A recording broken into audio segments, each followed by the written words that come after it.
12 অঙ্কটা এই সমূল চক্রবৃদ্ধির অঙ্কের বেশ গুরুত্বপূর্ণ অঙ্ক। বার্ষিক 9% সরল সুদের 9% সুদের হারে কিছু টাকার 2 বছরের চক্রবৃদ্ধি সুদ এবং সরল সুদের অন্তর 129.60 টাকা। ওই টাকার পরিমাণ হিসাব করছি, মানে আসল টাকাটা কত সেটা আমাদেরকে বের করতে হবে। আমি প্রথমে ধরে নিই যে আসল সমান 100 টাকা।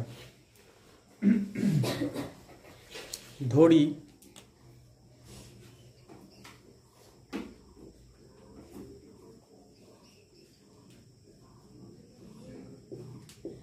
আসল 100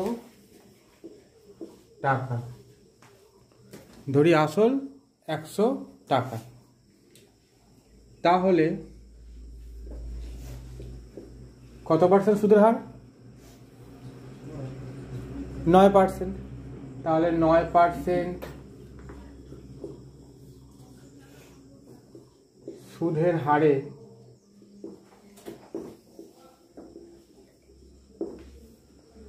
সরল সুদ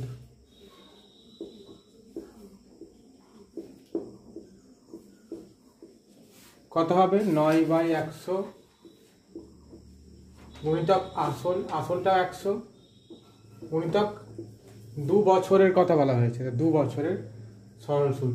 100 কেটে গেল, 9 দুগুণে 18 টাকা হচ্ছে। যদি আমি আসলটা 100 হয় আমার আসলটা, তাহলে 9% সরল সুদের হারে 2 বছরের সুদ কত হয়? 18 টাকা। এখানে আরো যোগ লিখতে পারি যে 9% সুদের হারে 2 বছরের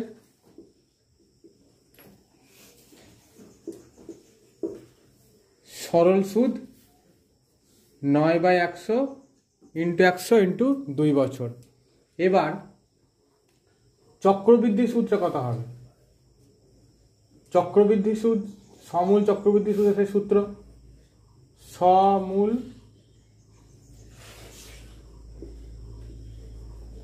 চক্রবৃদ্ধি সমান পি ইন্টু 1 প্লাস r/100। এখানে পি কত?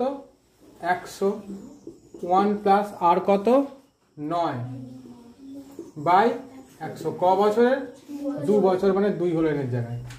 100 ইন্টু, আমি বলেছিলাম এটা একবারে 109/100 করে দিতে, কারণ 100 কে 100 আর 9 যোগ হয়ে 109। এবার এটা 2 বছর, আমি 109 ইন্টু আর একটা করে দিলাম 2 বছর বলে।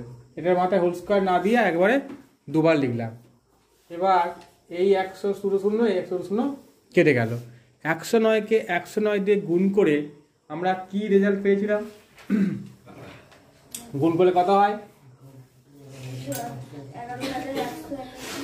1 বল, হ্যাঁ 1 8 8 1 বাই 100। তাহলে আমরা 100 দিয়ে ভাগ করা মানে শেষের দুটো সংখ্যার আগে একটা দশমিক, দুটো দশমিক বসে, 1 ঘর 2 ঘর, 1 1 8.81 টাকা হচ্ছে এটা কি?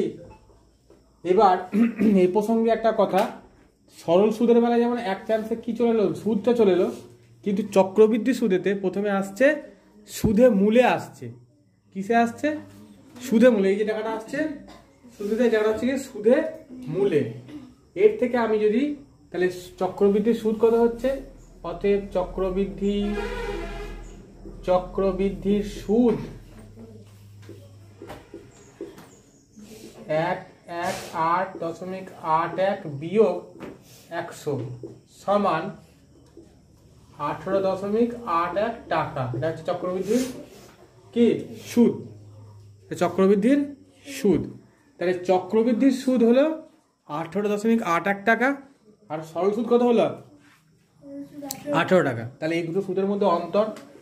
তাহলে চক্রবৃদ্ধি সুদ, সবাই পড়তে দেখাবে, চক্রবৃদ্ধি সুদ ও সরল সুদের অন্তর 18.81 বিয়োগ 18 টাকা। 18.81 কটা বাজে রে? বস ওখানটা বস। 18.81 বিয়োগ 18। 18.81টা কিসের? এটা হচ্ছে চক্রবৃদ্ধি সুদ, আর 18 টাকাটা কি? সরল সুদ। অন্তর্গত 0.81 টাকা। অন্তর মানে হচ্ছে ফারাক, অন্তর মানে ফারাক। তাহলে একটা পর্যায়ে অঙ্কের হয়ে গেল, যেখানে আমি আসল ধরেছিলাম 100 টাকা, সেক্ষেত্রে সরল সুদ হয়েছিল 18 টাকা, সেক্ষেত্রে চক্রবৃদ্ধি সুদের মূল্য হয়েছিল 118.81 টাকা। চক্রবৃদ্ধি সুদটা হলো 18.81 টাকা, এবং চক্রবৃদ্ধি সুদ এবং সরল সুদের অন্তর্গত হলো 0.81 টাকা। অঙ্কের একটা পার্ট শেষ হয়ে গেল।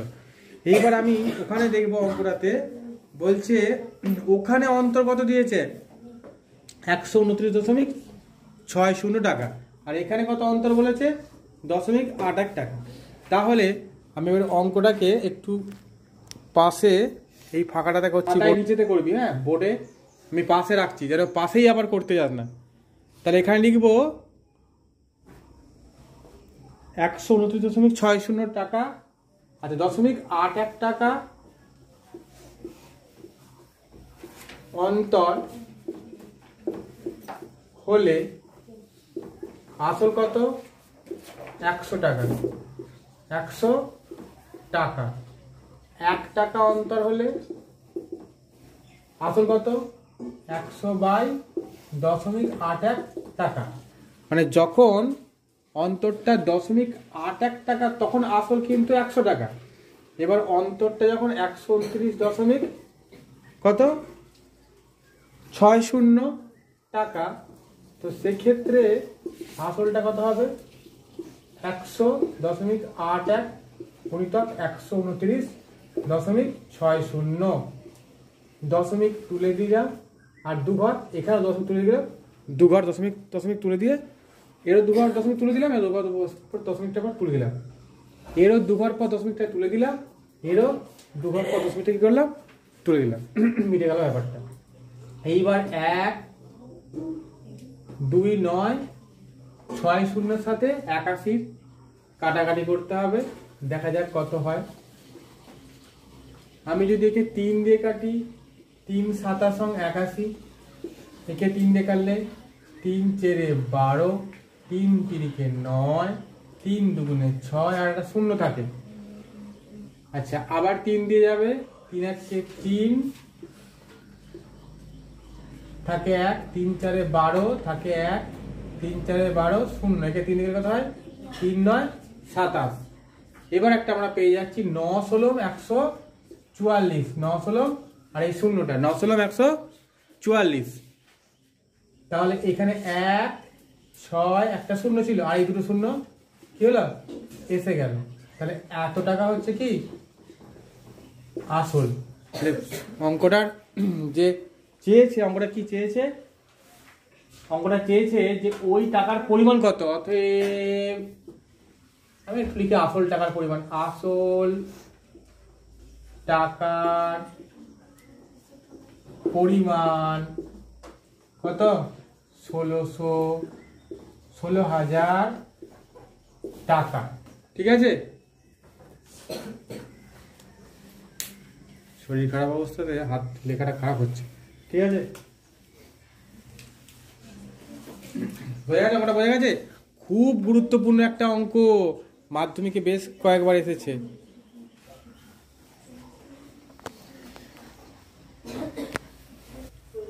এরপরে আমরা 13টা করছি, যেটা 12র মতোই একই অঙ্ক, সংখ্যাগুলো শুধু আলাদা বলতে পারিস। যদি বার্ষিক 10% হারে কিছু পরিমাণ টাকার 3 বছরের চক্রবৃদ্ধি সুদ এবং সরল সুদের অন্তর দেওয়া আছে 930 টাকা, তাহলে আসল কত টাকা? আমি সে একইভাবে ধরে নেব, কি ধরি? আসল 100 টাকা।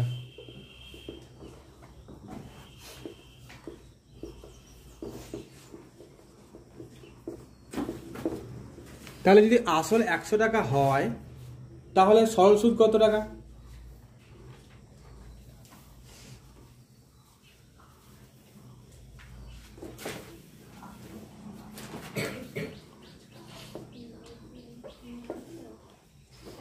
বাইরে চলে গেল।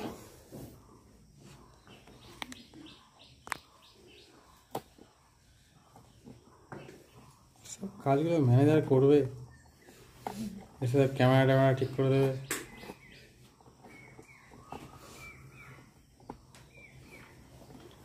দেখ 13টা,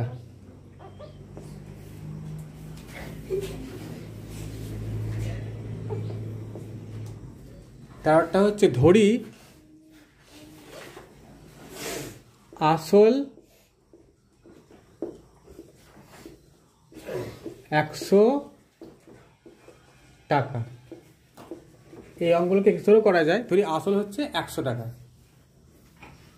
তাহলে আমার 10% সুদের হারে 3 বছরের সরল সুদ কত হবে সেটাকে আমি বের করে নেব। 10% সুদের হারে 10% হারে 10% হারে সুদে 3 বছরের সরল সুদ।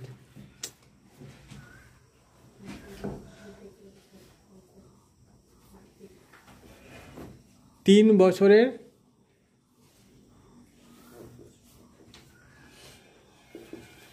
বছরের সরল সুদ কত টাকা?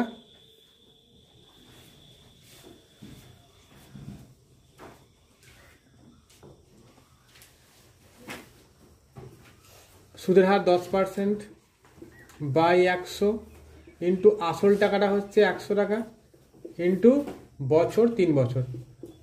আই সমান পিআরটি বাই 100 ধরলেও হয়। এটা আমরা সুদের হারটাকে ওপরে বাই 100 ইন্টু আসল টাকা ইন্টু বছর, এভাবেও সরল সুদকে কিন্তু বার করা চলে। এখানে 100 স্কোয়ার গেল সমান 30 টাকা। কি হলো? 30 টাকা হচ্ছে সরল সুদ। 30 টাকা হচ্ছে সরল সুদ। এবারে আমার চাই কি চক্রবৃদ্ধি সুদটা কত হয়। লিখব চক্রবৃদ্ধি সুদ সমান আসল হচ্ছে 100 টাকা, 1 প্লাস আর এর মান কত? আর এর মান কত? 10 বাই 100 ইন্টু এন কত এখানে? 3 বছর। তাহলে 100 গুণিতক 110 বাই 100 3 বছর, তার কি হলো? এবার 100 গুণিতক 110কে আমি 110 বাই 100কে কবার গুণ করবো? 3 বার লিখব।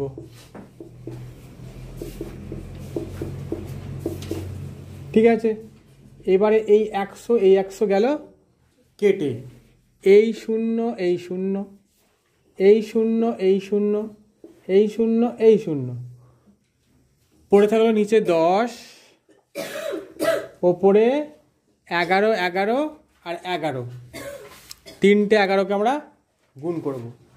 গুণ কর, 11 11 121, তাকে আবার 11 দিয়ে গুণ কর, 1331।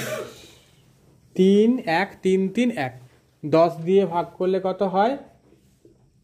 1 3 133.10.1 টাকা। এটা হচ্ছে কি? এটা যেমন আবারও বলছি বারবার যে সরল সুদের বেলায়, চক্রবৃদ্ধি সুদের বেলায়, সরল সুদের বেলায় সুদ চলে আসছে একবারে, কিন্তু চক্রবৃদ্ধি সুদের বেলায় আমরা কি পাচ্ছি?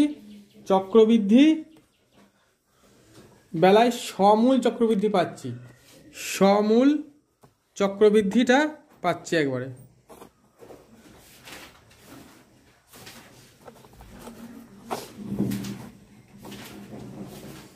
সমূল চক্রবৃদ্ধি পেলাম ক টাকা?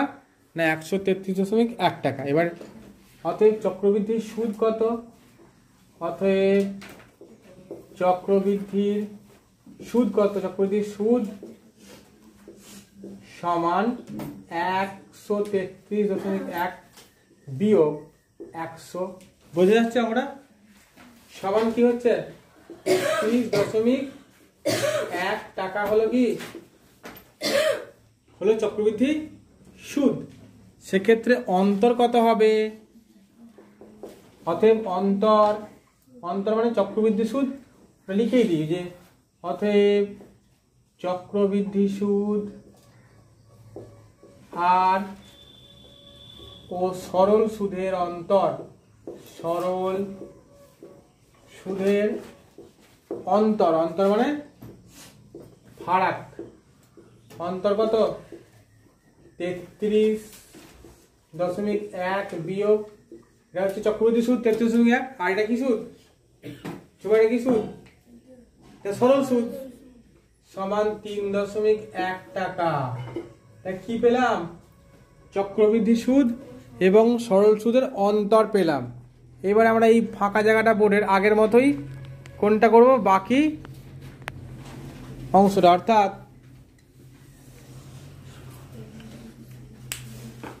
3.1 টাকা অন্তর মানে হচ্ছে দুটোর মধ্যে পার্থক্য বা ফারাক। অন্তর হলে আসল কত টাকা? আসল 100 টাকা। আর 1 টাকা অন্তর হলে আসল কত? 100/3.1 টাকা। আর অঙ্কটার বইয়েতে কত টাকা অন্তর বলেছে? 930 টাকা অন্তর হলে আসল কত হবে? 100/3.1 টাকা লিখে নিলাম। এটা নিচে এসেছিল বলে এটা উপরে যাবে। 930 দশমিক তুলে দিলাম, আরো একটা পাশে শূন্য পেয়ে গেলাম, তাই না? এবার কাটি 31কে আমি যদি 93 দিয়ে কাটি, পরিষ্কার আছে 3 1 কম 3, 3 3 9, তাহলে হয়ে যাচ্ছে কত? 3, আর এই দুটো শূন্য, তাহলে আমরা 3 1কে আবার 3, 1টা 2টো 3টে 4টে শূন্য, 100 দিয়ে গুণ করা মানে, তাহলে কত হচ্ছে আসল টাকাটা? 30,000 টাকা। অতএব উত্তরটা আমি লিখে নিই যে এই অংশটা কিন্তু অঙ্কের নিচে করবি, তোদের খাতায় জায়গা হয়ে যাবে। এখানে বোর্ডে জায়গা হচ্ছে না, পাশে জায়গা আছে বলে করে নিলাম। অতএব কি পড়েছে অঙ্কটা, কি উত্তর কি যেটা উত্তর সবসময় লিখতে হবে শেষে ওই টাকার পরিমাণ। আসল ওই লিখবি, ওই আসল টাকার পরিমাণ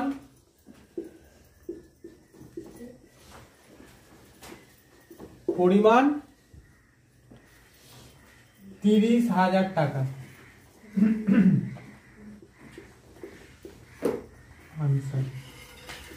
ঠিক আছে, বোঝা গেছে অঙ্কটা? করে নে, না বুঝতে পারলে আবার জিজ্ঞাসা করবি।